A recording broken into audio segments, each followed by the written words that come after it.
حضرتك بالنسبه للقناه، يعني حضرتك قد الشيخ وقدمت المخترع وبتقدم الفنان واشكال كتير.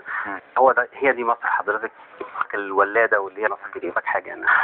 باني بينا بين الناس، شفنا انتوا ظلمتوا قلب وخلاص.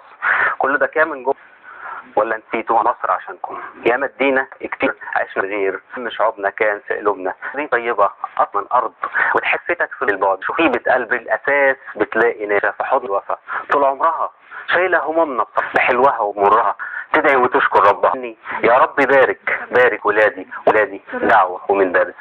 طبعا احنا بنتكلم على ايه ولا يعني مش شايف ان من الاساس يعني كل دي زوبعة فنجان يعني لا اثرت ولا هتاثر اي معنى. طيب احنا حضرتك بتقول انك بتالف شعر فصحى وعامي هو في حاجه دينيه الحاجه بتتكلم عنها. نسمع بس نتكلم مع حضرتك شويه. حضرتك بدات تؤلف شعر من قد ايه؟ بالظبط من 20 سنه بالظبط. عندك كام سنه؟ عندي 33. من 15 سنه وحضرتك بتكتب.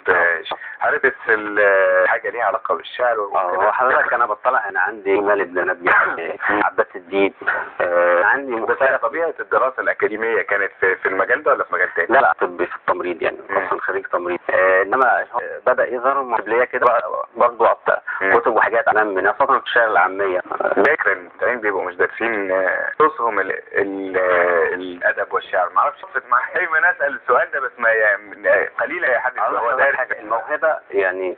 بس هو الفكره ان بيدور عليها وبيظهرها ازاي. وفي موهبه ممكن الواحد بيكتشف نفسه بعد فتره بس عنده حاجه معينه كاريزما ينميها.